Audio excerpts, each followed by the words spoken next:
వృషభ రాశి ప్రేక్షకులకు స్వాగతం. 2026 జనవరి మాసంలో వృషభ రాశి వాళ్ళ ఫలితాలు ఎలా ఉన్నాయో తెలుసుకుంటూ వెళ్దాం. ముఖ్యంగా ఈ ఒక మాసంలో గ్రహ సంచారం, శని మీన రాశిలో సంచారం చేస్తున్నారు. గురువు గారు వక్రించి మిథునంలో సంచారం, ఇక రాహు కుంభంలో సంచారం, కేతు సింహంలో సంచారం చేస్తున్నారు. ఇక సూర్యుడు జనవరి 14వ తేదీ ధనుసు రాశి నుంచి మకరంలోకి ప్రవేశిస్తారు. బుధుడు జనవరి 17వ తేదీ ధనుసు రాశి నుంచి మకరంలోకి ప్రవేశిస్తారు. ఇక కుజుడు జనవరి 16వ తేదీ ధనుసు రాశి నుంచి మకరంలోకి ప్రవేశిస్తారు. శుక్రుడు కూడా జనవరి 13వ తేదీ ధనుసు రాశి నుంచి మకరంలోకి ప్రవేశిస్తారు.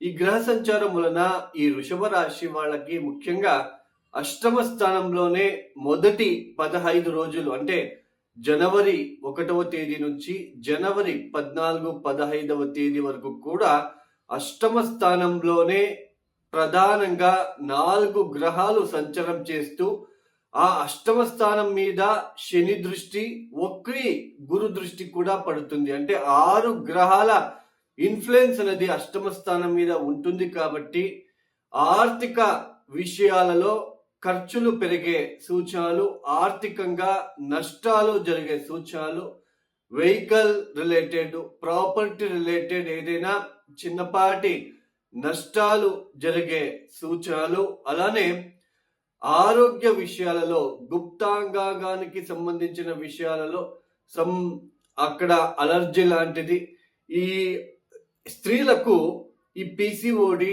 లేదా ఈ మంత్లీ టైంలో వాళ్ళకి ఆ ఇబ్బందులు వచ్చేది మెయిన్ ప్రధానంగా అష్టమ స్థానంలో ఇలాంటి కుజ శుక్రులు సూర్యుడు లాంటి గ్రహము ఉన్నప్పుడే ఆ ఒక స్టమక్ రిలేటెడ్, తర్వాత మంత్లీ టైంలో ఇబ్బందులు, పిసిఓడి లాంటిది. శుక్రుడు బలహీనపడి అష్టమ స్థానంలో ఉంటే ఆల్మోస్ట్ చాలా మంది అమ్మాయిల జాతకాలు చూశాను. సో పిసిఓడి లాంటిది రావడానికి కారణం ఈ అష్టమ స్థానంలో ఇలాంటి గ్రహాల ఇన్ఫ్లుయెన్స్లు ఉన్నప్పుడు. ఆ గుప్తాంగాంగాలకి సంబంధించిన విషయాలలో కొన్ని అలర్జీ లాంటిది, అలానే ఈ ప్రాపర్టీ రిలేటెడ్ ఎస్పెషల్లీ మీ అత్తగారు తరపున కావచ్చు, మావగారు తరపున కావచ్చు, ఏదైనా ప్రాపర్టీ రిలేటెడ్ సంబంధించిన విషయాలలో, అలానే మెయిన్ ఇక్కడ ఆర్థిక విషయాలలో ఎక్కువగా కొంచెం ఏదైనా డిస్టర్బెన్సెస్ లాగా మీకు జరిగే సూచనలు ఎక్కువగా ఉంటాయి. చతుర్థాధిపతి సూర్యుడు అష్టమ స్థానంలో ఉండడము, చతుర్థ స్థానంలో కేతు ఉండడము. సో ఈ జనవరి మాసంలో వృషభ రాశి వాళ్ళకి మొదటి 2 వారాలు కొంచెము చాలా ఈ శారీరకంగా కొంచెం టైర్డ్నెస్ గా ఫీల్ అవడము, అటు ఏదైనా నష్టాలు జరిగే సూచనలు, అది వెహికల్ రిలేటెడ్ కావచ్చు, మీ మానసిక ప్రశాంతకు జరిగే ఆ నష్టం కావచ్చు, అంటే మానసిక ప్రశాంతంగా లేకుండా ఆ ఇబ్బందులు, ఆ కొంచెం ఎక్కడో ఒక చోటు టైర్డ్నెస్ అని అనిపించడము, ఆ ఫైనాన్షియల్ విషయంలో ఆ ఇబ్బందులు, ఆ వెహికల్ రిలేటెడ్ కావచ్చు, ఆ దాంట్లో ఇబ్బందులు, వెహికల్ రిలేటెడ్ సడన్ గా ఏదో ఒకటి రిపేర్కి రావడము, ఇలాంటివి ఎక్కువగా జరిగే సూచనలు మొదటి 15 రోజులు కనిపించబోతున్నాయి. అలానే జనవరి 15వ తేదీ తర్వాత ఈ గ్రహాలన్నీ కూడా నవమ స్థానంలోకి ప్రవేశిస్తారు. ఇది కొంచెం ఎక్కడో ఒక చోటు మనకి రిలీఫ్ ఇచ్చే సంచారం అని చెప్పొచ్చు. అంటే నవమ స్థానంలోకి ఈ గ్రహాల ఇన్ఫ్లుయెన్స్ జరుగుతుంది కాబట్టి ఈ ప్రయాణాలు చేసే ఆస్కారాలు ఉంటాయి. కొంచెం తీర్థక్షేత్రాల దర్శనాలు కావచ్చు, ఈ కౌటుంబిక విషయాల్లో ఆ కౌటుంబిక వ్యక్తులతో, కుటుంబ వ్యక్తులతో ఏదైనా ప్రయాణాలు చేసే ఆస్కారాలు ఎక్కువగా ఉంటాయి. అలానే ఇంపోర్ట్ అండ్ ఎక్స్పోర్ట్ చేసే బిజినెస్ చేసే, అంటే ఇంపోర్ట్ అండ్ ఎక్స్పోర్ట్ బిజినెస్ చేసే వాళ్ళకి ఇది చాలా అనుకూలంగా ఉండే సమయం అవుతుంది. వెహికల్ రిలేటెడ్ ఎవరైనా బిజినెస్ చేస్తూ ఉంటే వాళ్ళకి ఇది చాలా అనుకూలమైన సమయం అనే చెప్పవచ్చు. అలానే వెహికల్ రిలేటెడ్ బిజినెస్ అంటే అది ట్రాన్స్పోర్ట్ కావచ్చు, లేదా ఓన్ వెహికల్స్ ఉండొచ్చు, వెహికల్ రిలేటెడ్ ఏదైనా క్యాబ్స్ పెట్టుకొని ఉండొచ్చు. ఇలా వెహికల్ రిలేటెడ్ ఏదైనా సరే ఇంపోర్ట్ అండ్ ఎక్స్పోర్ట్ కావచ్చు, వాళ్ళకి ఇది చాలా అనుకూలమైన సమయం అనే చెప్పుకోవచ్చు. అలానే ఈ తండ్రి గారితో ఒక మంచి సంబంధం ఏర్పడడానికి, మంచి బాంధవ్యం ఏర్పడడానికి ఇది మంచి సమయం అనే చెప్పవచ్చు. తండ్రికి కూడా చాలా మేలు జరిగే సూచనలు కూడా ఉండే ఆస్కారాలు ఉంటాయి. నవమస్థానంలో ఈ సూర్య కుజుల యొక్క ట్రాన్సిషన్ ఏదైతే సంచారం ఉందో ఇదంతా మంచి ఫలితాలు ఇవ్వకపోయినా ఈ వృషభ రాశి వాళ్ళకి ఈ చతుర్థాధిపతి సూర్యుడు నవమ స్థానంలో రావడం అనేది కొంచెం లక్ అనేది మనం చెప్పుకోవచ్చు. కొంచెం ఎక్కడో ఒక చోటు అదృష్టం అనేది రావడానికి కూడా అవకాశాలు ఉంటాయి. మొత్తానికి జనవరి మాసంలో మొదటి 15 రోజులు కొంచెం జాగ్రత్తలు తీసుకుంటే మంచిది. ఆర్థిక విషయాలలో సడన్ లాసెస్ జరిగే సూచనలు, ఇతరులను నమ్మి మోసపోవడము, ఇట్లాంటివన్నీ ఉంటాయి కాబట్టి కొంచెం జాగ్రత్తలు తీసుకుంటే మంచిది.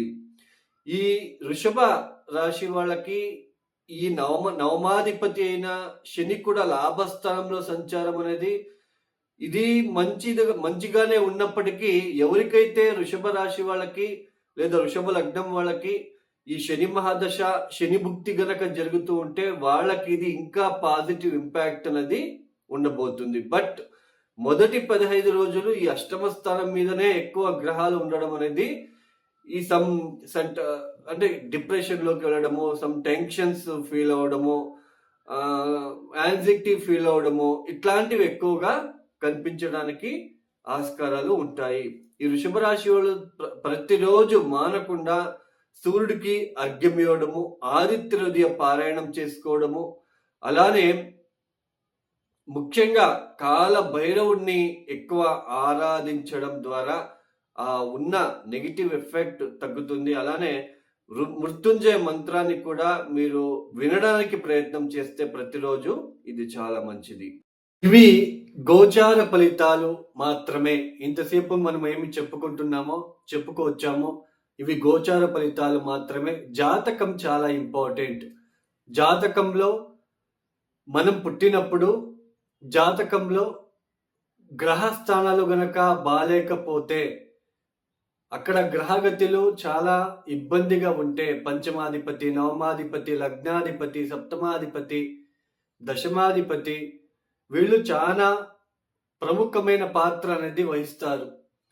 వీళ్ళు గనక బలహీనంగా ఉండి అష్టకవర్గ బిందువులు గనక వాళ్ళు దశమ స్థానంలోకి లేదా పంచమ స్థానంలోన ఎక్కువ అష్టకవర్గ బిందువులు లేకుండా ఒక 20-25 పాయింట్స్ గనక ఇచ్చి ఉంటే వాళ్ళకి చాలా ఇబ్బందులు ఉంటాయండి. వాళ్ళ జీవిత కాలంలో కొంచెం ఇబ్బందులు పడుతూనే వెళ్ళాలి.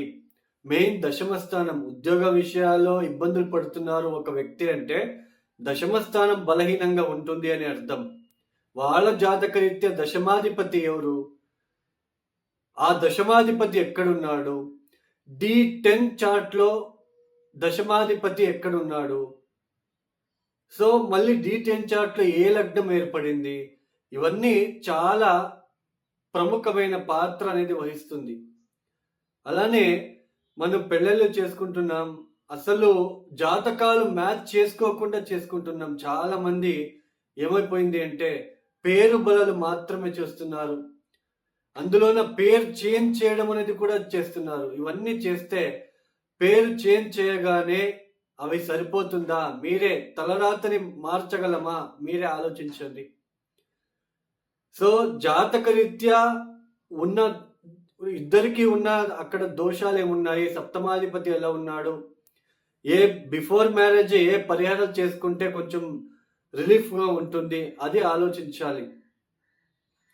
పేరు బలాలు మాత్రమే చూస్తున్నారు. జాతకాలు ఎవరు సరిగ్గా చూడట్లేదు, జాతకాల గురించి పట్టించుకోవట్లేదు. అలానే పేరు చేంజ్ చేయగానే మనకంతా ఓకే అయిపోతుంది. పేరు చేంజ్ చేయగానే దాన్ని కూడా పద్ధతిగా చేయాలి, పేరు చేంజ్ అనేది కూడా. సో దీన్ని గుర్తించుకోండి. సో జాతకం చాలా ఇంపార్టెంట్. సప్తమాధిపతి, మనము వివాహం కళత్రకారకుడు ఎవరు, ధారాకారకుడు ఎవరయ్యారు, లగ్నాధిపతి ఎలా ఉన్నారు, ఇవన్నీ చూసుకొని మనము ముందడుగు వేస్తే చాలా మంచిది. అలానే ఈ 2026వ సంవత్సరంలో జనవరి, ఫిబ్రవరి, మార్చ్ ఈ 3-4 మాసాలు, ఏప్రిల్ వరకు కూడా ఎక్కువ వాహన అపఘాతాలు అయ్యే సూచనలు, కెమికల్కి సంబంధించిన కెమికల్ ఫ్యాక్టరీలలో ఏదైనా ఎక్స్ప్లోజన్ జరిగే సూచనలు కూడా ఉండబోతుంది.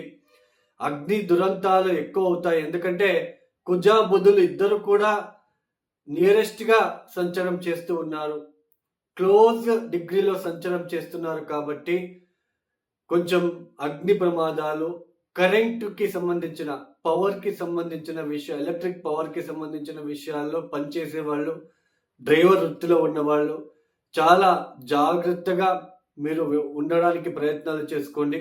లేదంటే వాహన ప్రమాదాలు ఇలాగే ఎక్కువ అయ్యే సూచనలు, అగ్ని ప్రమాదాలు ఎక్కువగా ఉంటాయి 2026 ఏప్రిల్ వరకు కూడా. కొంచెం జాగ్రత్తలు తీసుకుంటే మంచిది. వాళ్ళ జాతకరీత్యా చూసుకొని ప్రతిరోజు మృత్యుంజయ మంత్రాలని పఠించుకుంటూ, ప్రతిరోజు కూడా నిత్యం కూడా దేవతా ఆరాధన చేస్తూ కొంచెం భయంతో రోడ్డు పైన ఎక్కడానికి ప్రయత్నం చేయండి. అలానే రాత్రిపూట ప్రయాణాన్ని తప్పించండి. ఎవరైతే ఈ వీడియోని చూస్తున్నారో లైక్ చేయండి, షేర్ చేయండి, సబ్స్క్రైబ్ చేసుకోండి. అలానే ఎవరికైనా ఆస్ట్రాలజీ కన్సల్టేషన్ కావాలనుకుంటే డిస్ప్లే అవుతున్న నంబర్కి నేరుగా కాల్ చేయండి.